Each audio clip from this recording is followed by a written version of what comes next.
নমস্কাৰ।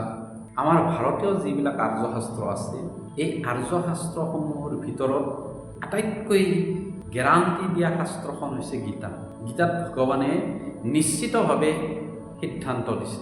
কি কৈছে? কেৱলে শৰণ মত লোৱা ধনঞ্জয়ী, ৰাখিব সবাতে মই নকৰিবা ভয়।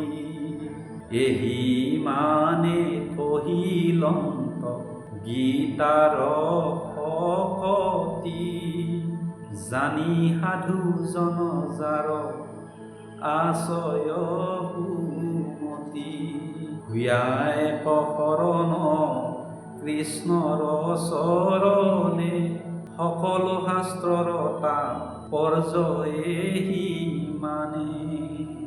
তমেব শৰণং গচ্ছ সৰ্বভাৱেন ভাৰত, তত্ত্বসাদাৎ পৰা শান্তি স্থানং প্ৰাপ্স্যসি শাশ্বত।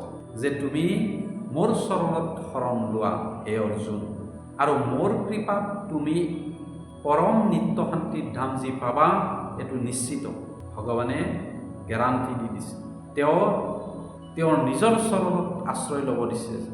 অৰ্জুনক কৈছে, হে অৰ্জুন, তুমি মোৰ চৰণত আশ্ৰয় লোৱা, আৰু মোৰ চৰণত আশ্ৰয় ল'লে তত্ত্বসাদাৎ পৰা শান্তি স্থানং প্ৰাপ্স্যসি শাশ্বত। পৰা শান্তি মানে স্থায়ী শান্তি যি পাবা, এইটো নিশ্চিত। গতিকে ভগৱান কৃষ্ণই বাৰে বাৰে আমাক সকলো ব্যক্তিকে কৈছে, জগতত যদি পৰা শান্তি পাব লাগে, তেনেহ'লে ভগৱান কৃষ্ণৰ চৰণত নিশ্চিতভাৱে আশ্ৰয় গ্ৰহণ কৰিব